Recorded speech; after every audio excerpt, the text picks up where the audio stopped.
Welcome to a journey into one of the most twisted and grotesque incidents ever documented in the blood-soaked annals of frontier history. Before we descend into this nightmare of cannibalistic depravity, I invite you to share in the comments where you're listening from and whether you dare experience this tale alone in the darkness. We're morbidly curious to know how these chronicles of human monstrosity reach listeners across the world in their most vulnerable hours. In the desolate reaches of Colorado Territory during the savage winter of 1861, when starvation and madness stalked the mining camps like ravenous wolves, a group of supposedly civilized men gathered for what they called a celebration feast that would reveal the most horrifying depths of human degradation ever witnessed on the American frontier. What began as a harmless community dinner would transform into an orgy of cannibalistic consumption so depraved that territorial authorities would seal the investigation files for nearly a century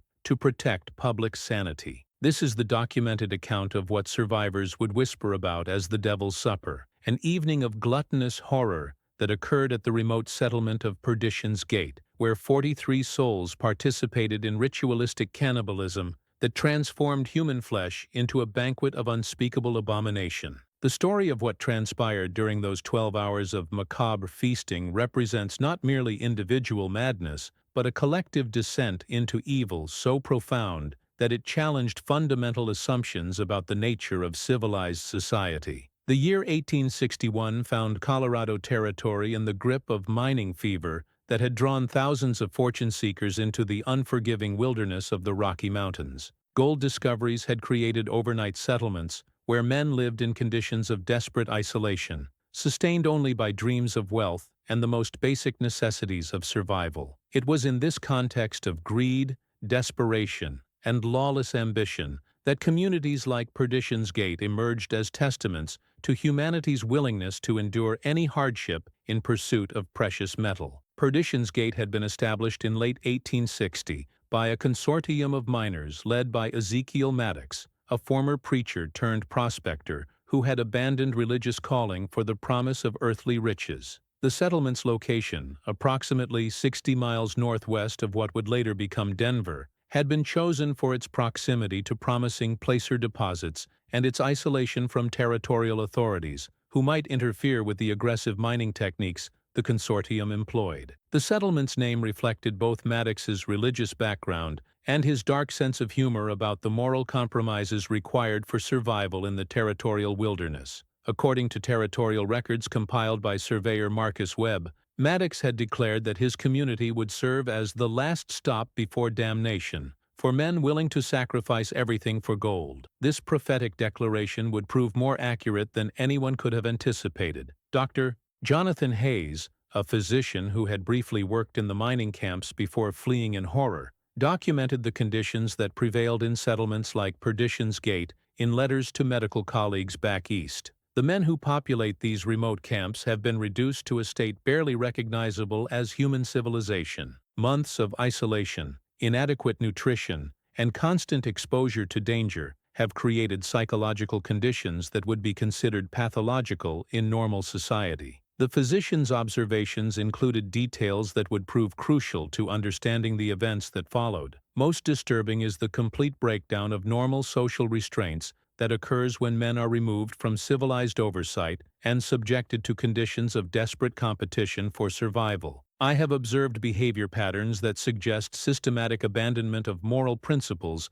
that would normally prevent descent into barbarism. Dr. Hayes documented specific examples of the moral deterioration that characterized life in the remote mining camps. Theft, violence, and deception have become routine aspects of daily existence, accepted by men who would have considered such behavior abhorrent in their former lives. The constant threat of starvation and the proximity of death have created a survivalist mentality that views any action as justified if it enhances the prospects of continued existence. The winter of 1860-1861 proved particularly harsh for the residents of Perdition's Gate, with early snows isolating the settlement from supply routes and creating conditions of genuine starvation that pushed the community to the brink of complete collapse. Territorial weather records indicate that the winter was among the most severe in documented history, with temperatures remaining below freezing for nearly 5 consecutive months. Supply trains that normally reached the settlement monthly were unable to navigate the mountain passes after November 1860, leaving the 43 residents with dwindling food stores and no prospect of resupply until spring. The situation was exacerbated by the community's single-minded focus on mining activities, which had prevented adequate preparation of preserved foods or establishment of sustainable hunting and gathering practices. Martha Collins, one of only 3 women in the settlement, documented the deteriorating conditions in a diary that would later provide crucial evidence about the community's descent into cannibalism. Her entries from December 1860 reveal the desperation that was building within the isolated community as food supplies approached exhaustion. The men speak increasingly of measures that would have been unthinkable just months ago. Yesterday I overheard Samuel and Benjamin discussing the possibility of consuming the leather from their boots, while others have suggested that we might need to begin eating the pack animals that are already weakened by malnutrition. Macabre.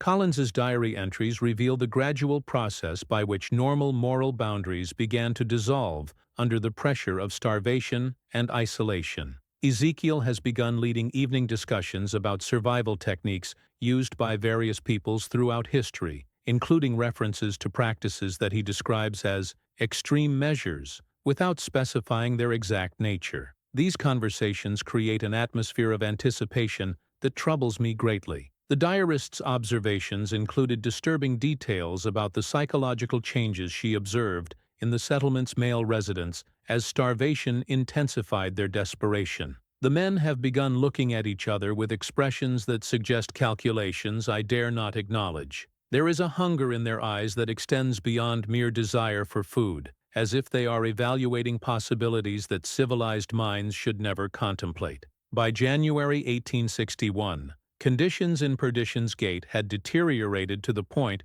where several residents had died from malnutrition and exposure, creating a crisis that would provide the catalyst for the horrific events that followed. The deaths of 4 community members within 2 weeks created both immediate practical problems and psychological pressures that pushed the survivors beyond the boundaries of civilized behavior. Dr. Elias Morton, a territorial physician who would later investigate the incident, documented the medical conditions that had created the community's crisis in his official report. Prolonged malnutrition had created physical and psychological symptoms that significantly impaired the judgment and moral reasoning of the affected individuals. Starvation produces chemical changes in brain function that can result in behavioral modifications including increased aggression, reduced empathy, and impaired decision-making capacity. The physician's analysis revealed the specific physiological mechanisms that had contributed to the community's collective psychological breakdown. Extended caloric restriction triggers survival mechanisms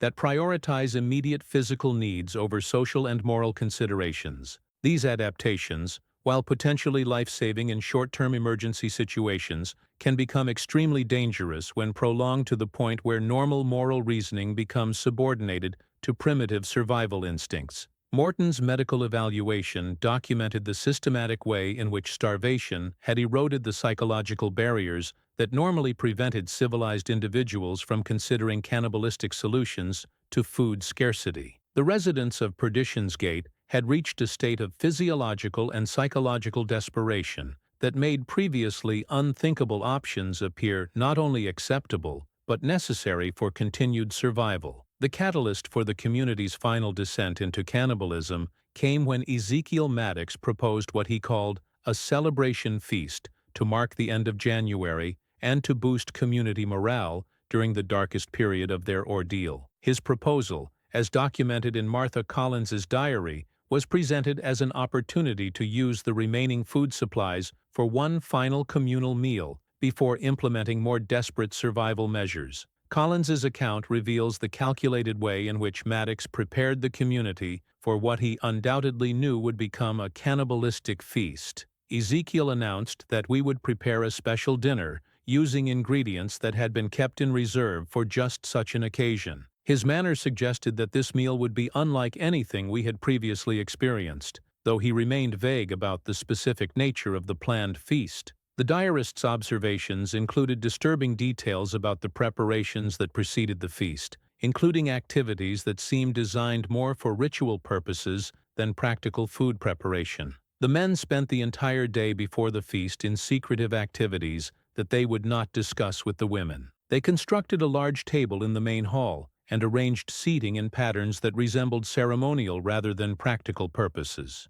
Martha Collins documented the atmosphere of anticipation and dread that built within the community as the time for the feast approached. There is something profoundly disturbing about the way the men speak of tomorrow evening's meal. Their expressions suggest knowledge of something that they believe will be both necessary and transformative, though they refuse to provide details about what exactly we will be consuming. The feast itself began at midnight on February 1, 1861, with Ezekiel Maddox delivering what Martha Collins described as a sermon that combined religious imagery with justifications for survival measures that transcended normal moral boundaries. His words, as recorded in the diary, revealed the ideological framework that had enabled the community to rationalize their descent into cannibalism. Ezekiel spoke of biblical precedents for survival measures that required temporary suspension of normal moral restrictions. He quoted scriptures about the chosen people being tested through adversity and suggested that our current situation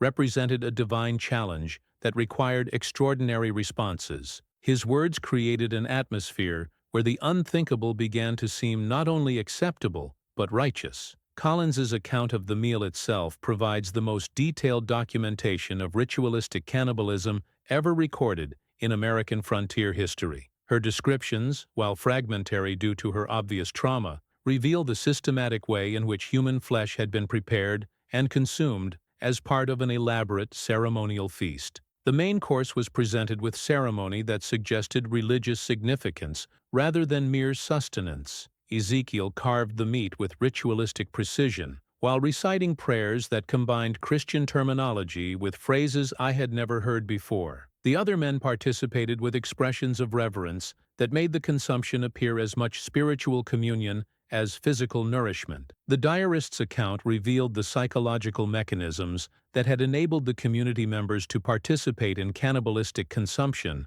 while maintaining their sense of moral righteousness. Each participant spoke words of gratitude and dedication before consuming their portion, as if the act represented sacred communion rather than the violation of fundamental human taboos. The atmosphere was one of solemn celebration rather than desperate survival. Martha Collins documented the horrifying details of the community's collective participation in systematic cannibalism, including the ways in which normal social relationships were transformed by shared complicity in acts that would normally result in permanent social exclusion. The consumption continued throughout the night, with participants becoming increasingly animated and talkative as they shared in what they described as a transformative experience that bound them together in ways that transcended ordinary human relationships. The psychological effects of the cannibalistic feast extended far beyond the immediate satisfaction of physical hunger to create what Collins described as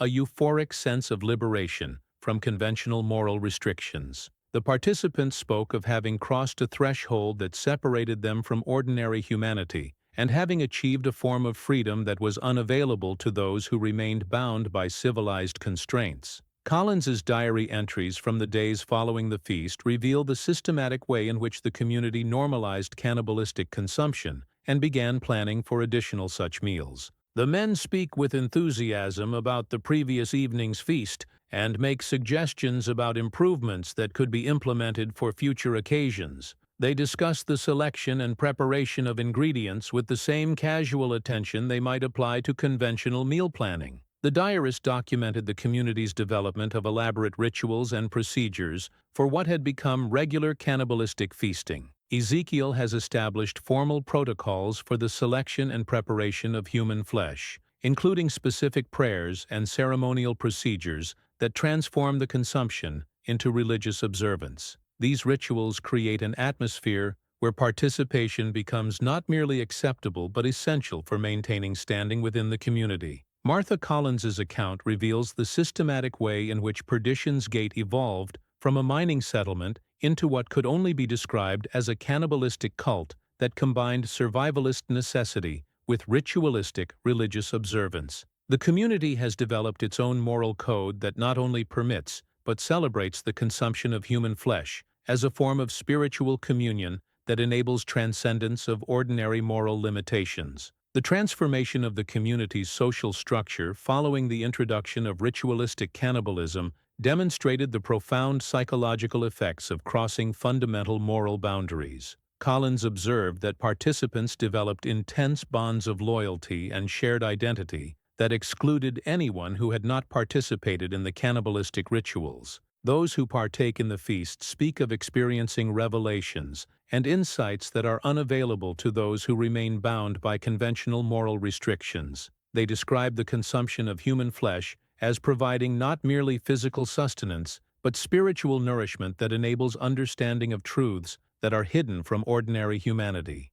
The diarist's observations revealed the development of a complex belief system that rationalized cannibalism as a form of religious practice that enabled participants to transcend normal human limitations. Ezekiel teaches that the consumption of human flesh provides access to the knowledge and strength of those who are consumed, creating a form of spiritual communion that enables collective transcendence of individual mortality. Collins documented the systematic way in which the community began selecting victims for their cannibalistic feasts, including the development of criteria and procedures that transformed murder into religious ritual. The men have established protocols for identifying individuals whose consumption would provide maximum spiritual benefit to the community. These selections are made through prayer and discussion that treats murder as a form of divine service. The psychological mechanisms that enabled the community to participate in systematic murder and cannibalism revealed the profound moral transformation that had occurred within the isolated settlement. Collins observed that participants genuinely believed their actions were not merely justified, but commanded by divine authority that superseded conventional moral restrictions. The men speak of their activities as fulfilling a sacred mission that requires them to transcend ordinary human limitations through consumption of those who have been specially selected for spiritual purposes. They view their cannibalistic practices as representing evolution beyond conventional humanity rather than degradation below civilized standards. Martha Collins's diary entries reveal the systematic expansion of the community's cannibalistic practices to include victims from outside the settlement, creating what territorial investigators would later classify as organized serial murder motivated by ritualistic consumption rather than conventional criminal purposes. The men have begun traveling to other settlements and isolated homesteads to acquire additional ingredients for their ceremonial feasts. The hunting expeditions organized by the community members demonstrated sophisticated planning and coordination that enabled them to capture victims while avoiding detection by territorial authorities. Collins documented the military precision with which these operations were conducted and the religious significance that was attached to successful acquisition of human prey. Each expedition is planned with careful attention to logistics and security, while the men speak of their targets with terminology normally applied to sacred offerings rather than murder victims. The successful completion of these missions is celebrated with ceremony that treats the acquired flesh as holy sacrament rather than criminal plunder. The diarist's account reveals the community's development of elaborate preparation techniques for human flesh that combined practical food processing with religious ritual designed to maximize the spiritual benefits believed to result from cannibalistic consumption. The preparation procedures include specific prayers and ceremonial elements that are performed at each stage of the process, from initial processing through final consumption. Collins documented the systematic way in which the community had developed preferences and techniques for different types of human flesh, including detailed knowledge of preparation methods that would enhance both flavor and supposed spiritual properties. The men have become connoisseurs of human meat, discussing the relative merits of flesh from different sources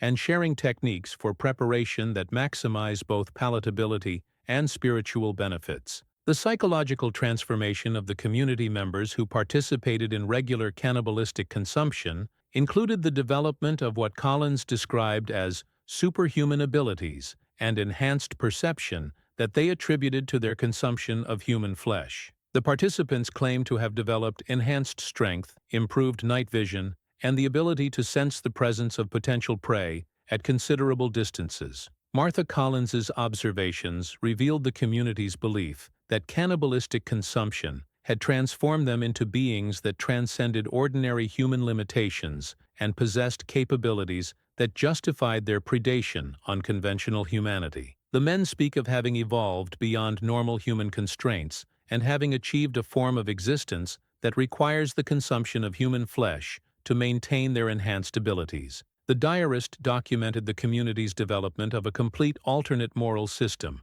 that not only justified but celebrated systematic murder and cannibalism as necessary components of their evolutionary transcendence. They have created a belief system where conventional morality is viewed as a form of slavery that prevents humans from achieving their true potential through consumption of their own species. Collins's account reveals the systematic way in which Perdition's Gate had become a base of operations for what territorial investigators would later classify as the most extensive cannibalistic murder operation in American frontier history. The community now exists primarily to support hunting expeditions that acquire human prey for ceremonial consumption, with mining activities abandoned in favor of predatory activities. The discovery of Perdition's Gate's cannibalistic activities occurred in March 1861, when a territorial patrol investigating reports of missing travelers encountered evidence of the community's crimes. The patrol, led by Captain William Morrison,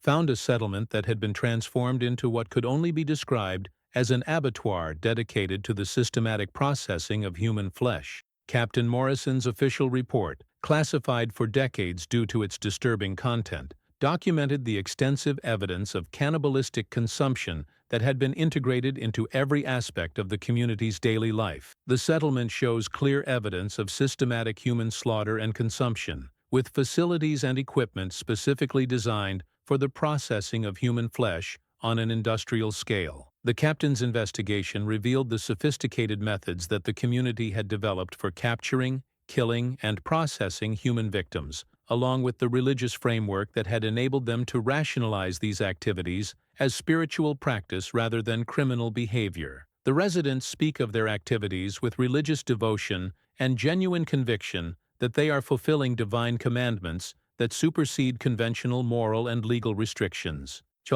Morrison's report documented the extensive physical evidence of the community's cannibalistic practices, including preserved human remains, specialized processing equipment, and detailed records of their hunting expeditions and consumption rituals. The evidence suggests that this community has murdered and consumed at least 30 individuals over the past 3 months, with activities that demonstrate increasingly sophisticated techniques for acquiring and processing human prey.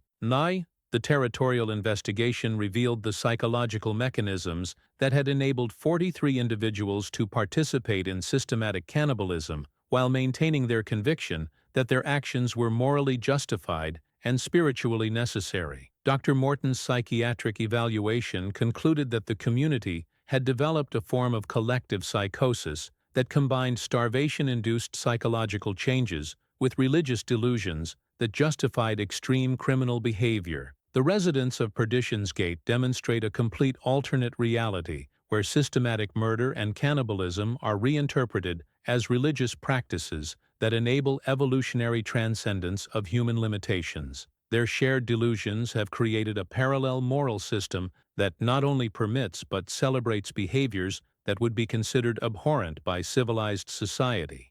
The federal investigation that followed the discovery of Perdition's Gate revealed the extent of the community's criminal activities and the sophisticated methods they had developed for avoiding detection while conducting systematic murder and cannibalism throughout the territorial region. Federal investigators documented evidence of organized predation that had claimed dozens of victims across multiple territories. Colonel James Patterson, who led the federal investigation, concluded that Perdition's Gate represented the most extensive and sophisticated cannibalistic murder operation ever documented in American territory, with activities that demonstrate careful planning, religious justification, and systematic expansion that posed significant threats to territorial security and civilian safety. The legal proceedings that followed were complicated by questions about the mental competency of defendants who had participated in systematic cannibalism while maintaining sincere belief in the religious justification for their actions. Territorial courts had no precedent for addressing cases involving ritualistic cannibalism conducted by defendants who appeared rational in most respects, while holding extreme religious beliefs that justified systematic murder. Judge William Henderson, who presided over the primary proceedings, noted that the case raised fundamental questions about criminal responsibility when defendants had committed systematic crimes while genuinely believing their actions were commanded by divine authority. The defendants demonstrate rational thought processes and coherent communication while maintaining religious beliefs that justify behaviors that are clearly criminal under territorial law. The trial revealed the systematic nature of the community's cannibalistic practices and the religious ideology that had enabled 43 individuals to participate in organized murder and consumption of human flesh. The evidence demonstrated both the premeditated nature of their crimes and the sincere religious conviction that had motivated their actions. Medical testimony revealed the psychological processes that had enabled the defendants to participate in systematic cannibalism while maintaining their sense of moral righteousness and spiritual purpose. Dr. Morton's analysis concluded that prolonged isolation, starvation, and religious indoctrination had created conditions that enabled collective participation in activities that individual psychology would normally prevent. The prosecution's case demonstrated the extensive scope of the defendants' criminal activities and the sophisticated methods they had developed for conducting systematic murder and cannibalism while avoiding detection by territorial authorities. The evidence included detailed documentation of hunting expeditions, victim processing procedures, and consumption rituals that revealed the systematic nature of their crimes. Defense arguments acknowledged the criminal nature of the defendants' actions while emphasizing the role of extreme circumstances and religious delusions in creating conditions that enabled collective participation in behaviors that would normally be prevented by individual moral constraints. The defense presentation revealed the inadequacy of existing legal frameworks for addressing cases involving systematic, religious-motivated cannibalism. The verdict reflected the jury's recognition that extreme circumstances and religious delusions could not excuse systematic murder and cannibalism, regardless of the defendants' subjective beliefs about the spiritual necessity of their actions. The guilty verdicts established important legal precedents for addressing cases involving religiously motivated criminal behavior. Judge Henderson's sentencing decisions reflected both the systematic nature of the crimes and the need to establish appropriate deterrent effects for similar cases. The death sentences imposed on the primary defendants reflected judicial determination that the scope and systematic nature of their crimes required the ultimate penalty, regardless of their religious motivations. The execution of 37 members of the Perdition's Gate community in 1862 concluded one of the most disturbing criminal cases in American frontier history, while raising important questions about the psychological and social factors that can enable collective participation in systematic cannibalism. The case influenced territorial policies regarding the monitoring of isolated communities and the identification of conditions that might lead to collective criminal behavior. Federal authorities developed improved protocols for monitoring remote settlements and identifying early warning signs of collective psychological breakdown that might create risks for systematic criminal activity. These protocols emphasized the importance of maintaining communication with isolated communities and providing support services that might prevent the development of dangerous collective delusions. The case influenced territorial policies regarding mental health resources and the development of intervention strategies for communities whose isolation and extreme circumstances created elevated risks for collective psychological breakdown. Territorial authorities recognized that extreme frontier conditions could create psychological pressures that enabled collective participation in behaviors that individual psychology would normally prevent. Martha Collins, one of the 6 survivors who had not participated in the cannibalistic activities, provided crucial testimony that enabled territorial authorities to understand the psychological processes that had enabled 43 individuals to participate in systematic murder and cannibalism while maintaining their conviction that their actions were spiritually justified. Her account revealed the systematic way in which extreme circumstances had been combined with religious indoctrination to create conditions that enabled collective transcendence of normal moral boundaries. The psychological mechanisms she documented provided important insights into the factors that can enable collective participation in extreme criminal behavior. Modern psychological research has identified the Perdition's Gate case as an important historical example of how extreme isolation, starvation, and religious indoctrination can combine to create collective psychosis that enables participation in behaviors that individual psychology would normally prevent. The case provides crucial insights into the environmental and psychological factors that can lead to systematic criminal behavior by groups rather than individuals. The site of Perdition's Gate remains under federal protection as both a historical preserve and a location for ongoing research into the psychological and social factors that enabled one of the most extensive cases of systematic cannibalism in American history. The physical evidence continues to provide insights into the methods and motivations that drove the community's transformation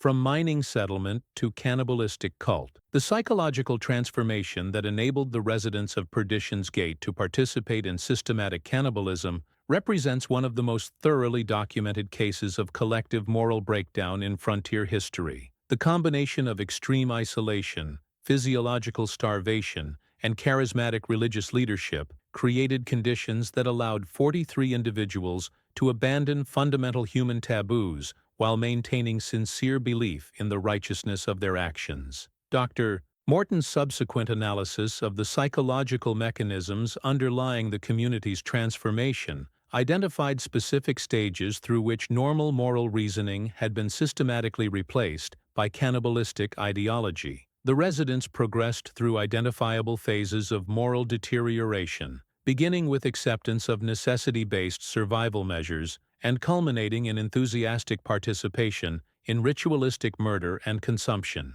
No, the physician's detailed study of survivor testimony revealed the systematic way in which Ezekiel Maddox had exploited the community's desperation to introduce increasingly extreme survival concepts that gradually normalized the idea of cannibalistic consumption. Maddox demonstrated sophisticated understanding of psychological manipulation techniques, using starvation-induced cognitive impairment to introduce concepts that would have been immediately rejected under normal circumstances. Martha Collins's diary entries provide unprecedented documentation of the daily psychological processes that transformed ordinary miners into systematic cannibals. Her observations reveal how hunger-induced desperation created receptivity to ideological frameworks that reinterpreted fundamental moral boundaries as arbitrary restrictions, preventing necessary survival actions. The men speak constantly of their hunger, but their conversations have evolved beyond simple desire for food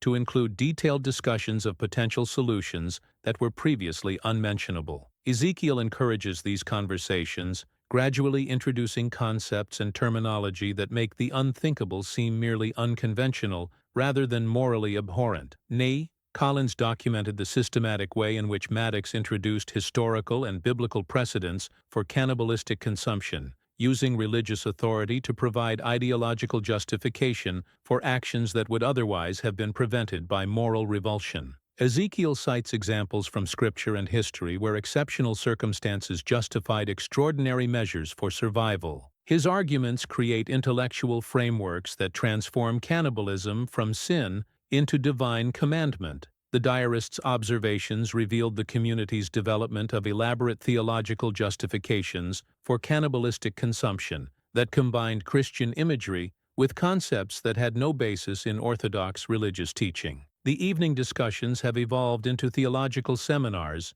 where Ezekiel presents complex arguments about the spiritual significance of consuming human flesh as a form of communion that enables transcendence of earthly limitations. Collins documented the systematic way in which the community developed specialized terminology and conceptual frameworks that enabled them to discuss cannibalistic plans without acknowledging the moral implications of their intended actions. The men now speak of special ingredients and sacred provisions when discussing what can only be human flesh. This linguistic transformation allows them to plan cannibalistic activities while maintaining psychological distance from the reality of their intentions. The psychological preparation for the first cannibalistic feast included extensive discussions about the spiritual significance of the planned consumption and the transformative effects that participants could expect from their participation in what Maddox described as a sacred ritual. Collins's diary reveals the elaborate belief system that had been constructed to justify the upcoming feast. Ezekiel promises that consumption of human flesh will provide not merely physical sustenance, but spiritual nourishment that enables understanding of divine truths hidden from ordinary humanity. He describes the feast as an initiation into higher forms of consciousness that require transcendence of conventional moral limitations that prevent spiritual evolution. The diarist documented the community's systematic preparation of ritual elements that would transform cannibalistic consumption into religious ceremony. The men have constructed altars and ceremonial implements that suggest this meal will be conducted as religious observance rather than desperate survival measure. Their preparations demonstrate careful planning and genuine conviction that they are preparing for sacred rather than criminal activity. Collins's account of the first cannibalistic feast reveals the systematic way in which religious ritual was used to enable participation in activities that would normally have been prevented by psychological revulsion. The ceremonial elements create an atmosphere of spiritual significance that enables participants to view their actions as religious duty rather than moral transgression. The detailed description of the feast itself provides crucial evidence about the psychological mechanisms that enabled collective participation in cannibalistic consumption. Collins observed that the religious framework provided by Maddox enabled participants to experience the consumption as spiritual communion rather than violation of fundamental human taboos. Each participant approaches the consumption with expressions of reverence and spiritual anticipation. The religious context transforms what should be horrifying into what appears to be transcendent experience, with participants reporting sensations of spiritual enlightenment and divine connection. The diarist documented the immediate psychological effects of cannibalistic consumption on the participants, including reports of enhanced physical capabilities and spiritual insights that reinforced their belief in the righteousness of their actions. The men claim to experience immediate improvements in strength, perception, and mental clarity that they attribute to their consumption of human flesh. Collins's observations revealed the systematic way in which the positive psychological effects of the first feast were interpreted as divine confirmation of the correctness of their actions. The participants treat their reported enhancement as proof that cannibalistic consumption represents divinely ordained practice that enables evolutionary advancement beyond normal human limitations. The community's development of regular cannibalistic feasting demonstrated the systematic way in which initial transgression of moral boundaries enabled increasingly extreme criminal behavior. Collins documented the progression from emergency cannibalism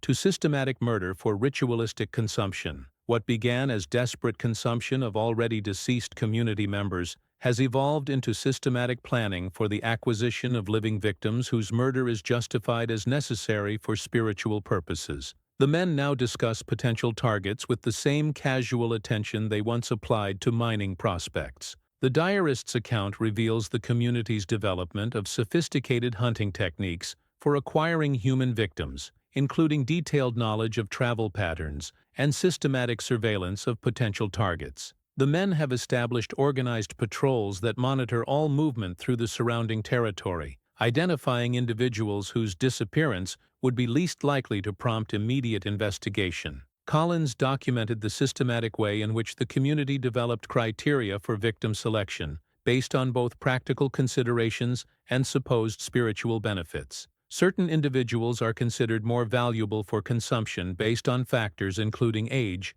physical condition, and perceived spiritual development. These assessments are made with the same careful attention that might be applied to livestock evaluation. The psychological transformation of community members who participated in systematic murder revealed the profound effects of crossing fundamental moral boundaries. Collins observed that participants developed psychological characteristics that distinguished them from those who had not engaged in cannibalistic consumption. Those who have participated in multiple feasts display behavioral changes that include increased confidence, reduced empathy for potential victims, and expressions of superiority over individuals who remain bound by conventional moral restrictions. They speak of having achieved evolutionary advancement that justifies their predation on inferior humans.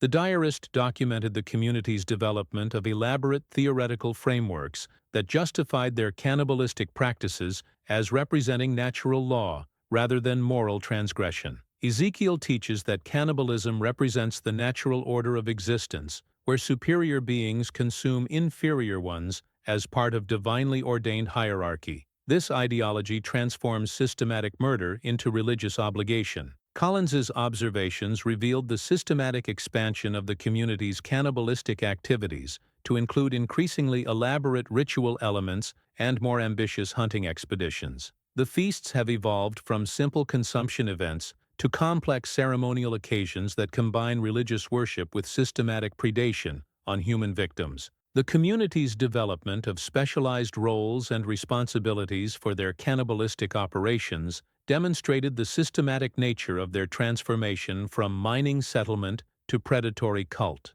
Collins documented the division of labor that enabled efficient acquisition, processing, and consumption of human victims. Different members have assumed specialized responsibilities including victim surveillance, capture operations, processing procedures, and ritual leadership. This organization enables systematic predation that operates with military precision while maintaining religious significance for all participants. The diarist's account reveals the community's development of sophisticated methods for disposing of evidence and avoiding detection by territorial authorities. The men have developed comprehensive procedures for eliminating all traces of their activities, including systematic disposal of remains and careful management of victim personal effects. Sidanan. Collins documented the psychological effects of prolonged participation in cannibalistic activities on community members, including the development of addictive patterns and withdrawal symptoms when consumption was temporarily interrupted. Several participants display obvious distress when feasts are delayed, exhibiting agitation and aggressive behavior that suggests physical dependency on cannibalistic consumption. The systematic expansion of the community's hunting territory and the increasing frequency of their cannibalistic feasts created logistical challenges that required increasingly sophisticated organizational methods. Collins observed the development of supply chains and coordination systems that enabled large-scale predation. The community now operates multiple hunting parties that coordinate their activities across extensive territorial ranges, maintaining communication systems and supply caches that enable sustained operations far from the settlement. Their methods demonstrate military-level organization applied to systematic human predation. The diarist documented the community's development of specialized techniques for different types of human flesh, including preparation methods that maximized both palatability and supposed spiritual benefits. The men have become experts in human anatomy and food preparation, developing techniques that they claim enhance the spiritual properties of consumed flesh while improving taste and texture. Collins's observations revealed the community's belief that different human organs and tissues provided specific spiritual benefits, leading to systematic harvesting and consumption practices that utilized every part of murdered victims. Each portion of consumed individuals is assigned specific spiritual significance, with systematic consumption procedures designed to maximize the supposed benefits obtained from each victim. The psychological effects of systematic cannibalism on community social structures included the development of hierarchical systems based on participation levels and supposed spiritual advancement achieved through consumption. Collins observed the emergence of leadership structures that reflected cannibalistic experience rather than traditional authority sources. Those who have participated in the most feasts and demonstrated the greatest enthusiasm for cannibalistic consumption have assumed leadership roles within the community. Their authority is based on supposed spiritual advancement achieved through systematic consumption of human flesh. The diarist documented the community's development of elaborate initiation procedures for new participants in cannibalistic activities, including psychological preparation and ritual elements designed to ensure complete commitment to their predatory lifestyle. New participants undergo extensive preparation that includes fasting, meditation, and gradual introduction to cannibalistic concepts before being permitted to participate in actual consumption. Collins's account reveals the systematic way in which the community eliminated individuals who expressed reluctance to participate in cannibalistic activities or who demonstrated insufficient enthusiasm for their predatory practices. Those who fail to demonstrate complete commitment to the community's practices are themselves selected for consumption, ensuring that only the most dedicated cannibals remain within the settlement. The community's development of external relationships and trading networks that supported their cannibalistic activities included corruption of territorial officials and establishment of information sources that enabled more effective victim selection. Collins documented the expansion of their criminal network beyond the immediate settlement. The men have established relationships with individuals in other settlements who provide information about potential victims in exchange for gold and other valuables. These networks enable systematic predation that extends across multiple territorial regions. The diarist's observations revealed the community's development of sophisticated deception techniques that enabled them to interact with potential victims and territorial authorities while concealing their cannibalistic activities. The men have become expert at maintaining appearances of normalcy during interactions with outsiders, while secretly evaluating everyone they encounter as potential targets for future consumption. Collins documented the systematic way in which the community prepared for the possibility of discovery by territorial authorities, including development of contingency plans and defensive measures designed to protect their cannibalistic operations. The men have fortified the settlement and established escape routes that would enable them to continue their activities even if forced to relocate. The psychological transformation of Martha Collins herself during her exposure to the community's cannibalistic activities provides crucial insights into the mechanisms that enabled collective participation in systematic predation. Her diary entries reveal her own struggle to maintain moral boundaries while surrounded by normalized cannibalism. I find myself becoming desensitized to activities that should horrify me, and occasionally catch myself considering whether the men's arguments about survival necessity might contain elements of truth. The constant exposure to cannibalistic ideology creates psychological pressure that gradually erodes normal moral reasoning. The diarist's account of her resistance to cannibalistic participation reveals the systematic psychological pressure applied to community members who refuse to participate in consumption activities. Those who decline to participate face social isolation, reduced access to other food sources, and constant pressure to reconsider their reluctance to join the community's practices. Collins documented the specific techniques used by community members to overcome psychological resistance to cannibalistic consumption, including gradual introduction, peer pressure, and ideological indoctrination that reframed moral concerns as evidence of spiritual weakness. The men use systematic persuasion techniques that gradually break down moral objections through combination of logical arguments, social pressure, and promises of spiritual advancement. 1. The discovery of Perdition's Gate by territorial authorities occurred when Captain Morrison's patrol was investigating reports of missing travelers and encountered physical evidence of the community's cannibalistic activities. The captain's initial report documented the systematic nature of the evidence and the obvious organization behind the community's predatory operations. The settlement shows clear evidence of systematic human slaughter and consumption conducted on an industrial scale. The facilities include specialized processing areas, storage systems, and ceremonial spaces that demonstrate careful planning and extensive experience in cannibalistic operations. Morrison's investigation revealed the sophisticated methods the community had developed for acquiring, processing, and consuming human victims, along with the elaborate belief system that enabled participants to view their activities as religious practice rather than criminal behavior. The residents speak of their cannibalistic practices with religious devotion and demonstrate genuine conviction that their actions are divinely commanded. The captain's detailed examination of the settlement's facilities provided crucial evidence about the scope and methodology of the community's cannibalistic operations.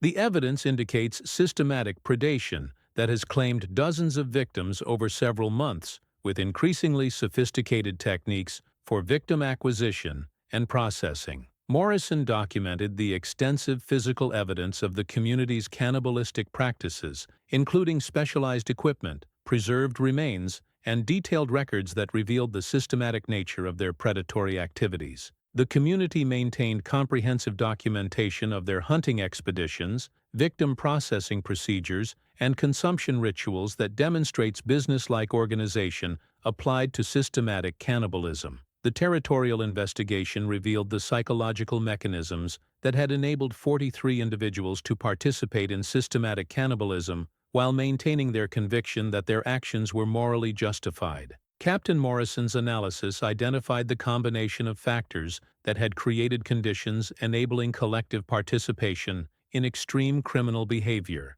The evidence suggests that prolonged isolation, starvation-induced psychological impairment, and systematic religious indoctrination created conditions that enabled collective abandonment of fundamental moral constraints. The participants genuinely believe their cannibalistic practices represent spiritual advancement rather than criminal behavior. The federal investigation that followed the territorial discovery revealed the extensive scope of the community's criminal activities and their sophisticated methods for avoiding detection while conducting systematic murder and cannibalism. Colonel Patterson's investigation documented evidence of organized predation that had extended across multiple territorial regions. The evidence indicates that Perdition's Gate operated as the center of a cannibalistic network that conducted systematic hunting expeditions throughout Colorado Territory and beyond. Their activities demonstrate careful planning, religious justification, and organizational sophistication that enabled large-scale predation while avoiding official detection. The federal analysis of the community's documentation revealed the systematic evolution of their cannibalistic practices from emergency survival measure to elaborate religious cult that combined systematic murder with ritualistic consumption. The investigation provided crucial insights into the psychological and social mechanisms that enable collective participation in extreme criminal behavior. Patterson's investigation documented the specific techniques the community had developed for victim selection, acquisition, and processing, along with the elaborate belief system that provided ideological justification for their systematic predation. The community had developed comprehensive theoretical frameworks that not only justified but celebrated systematic cannibalism as representing evolutionary advancement beyond conventional human limitations. The legal proceedings that addressed the Perdition's Gate case established important precedents for addressing systematic cannibalism motivated by religious beliefs. The complexity of prosecuting defendants who had committed extreme crimes while maintaining sincere conviction in their righteousness created novel legal challenges that influenced territorial jurisprudence. Judge Henderson's legal analysis revealed the inadequacy of existing statutory frameworks for addressing cases involving systematic, religious-motivated cannibalism. The proceedings established precedents for balancing recognition of religious motivation with the necessity of protecting public safety from extreme criminal behavior. The trial evidence demonstrated the systematic nature of the community's cannibalistic practices while revealing the sincere religious conviction that had motivated their participation in organized murder and consumption. The testimony provided comprehensive documentation of the psychological and social mechanisms that had enabled collective participation in extreme criminal behavior. Medical testimony revealed the physiological and psychological effects of prolonged cannibalistic consumption on the defendants,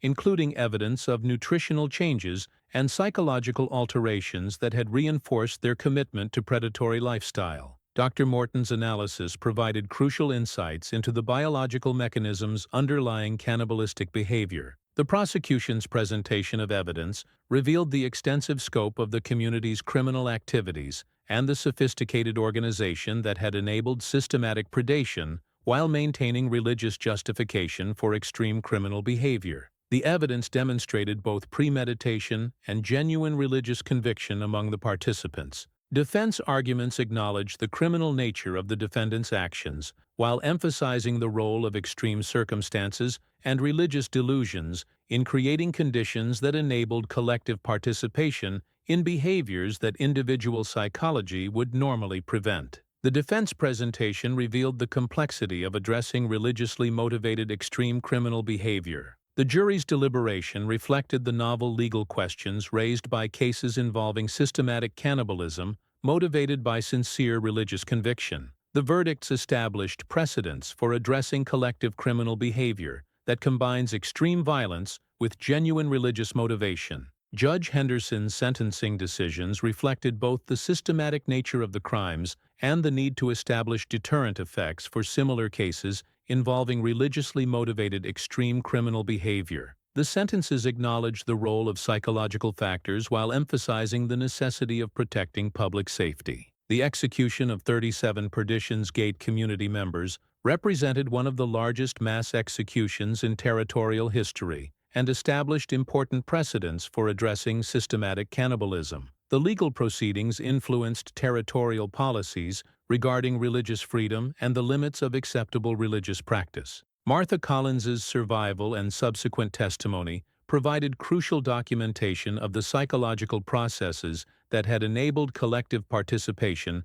in systematic cannibalism. Her account revealed the systematic indoctrination techniques and social pressures that had created conditions enabling mass participation in extreme criminal behavior. The survivors' detailed observations of the community's transformation provided unprecedented insights into the mechanisms underlying collective moral breakdown and the development of predatory cults that combine religious motivation with systematic criminal activity. Her testimony influenced understanding of psychological manipulation and collective criminal behavior. Modern psychological research has identified the Perdition's Gate case as a crucial historical example of collective psychosis enabling systematic cannibalism. The case provides important insights into the environmental, psychological, and social factors that can enable mass participation in extreme criminal behavior that violates fundamental human taboos. The continuing study of the case has contributed to contemporary understanding of cult psychology,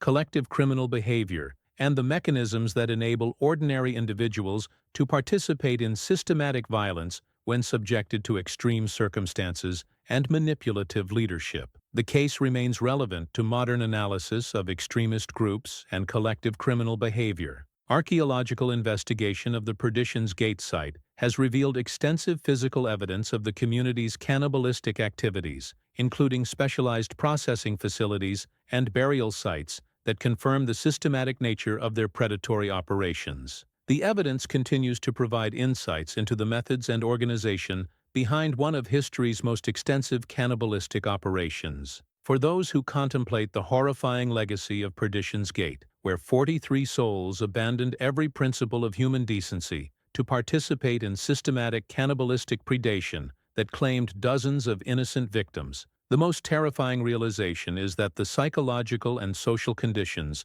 that enabled such collective evil represent permanent possibilities within human nature that require constant vigilance to prevent. The Colorado mountainside that witnessed the most extensive cannibalistic operation in American frontier history serves as an eternal reminder that civilized society depends entirely on the maintenance of moral boundaries that can be systematically eroded when extreme circumstances combine with manipulative leadership and collective psychological breakdown to transform ordinary individuals into participants in systematic horrors that challenge fundamental assumptions about human civilization.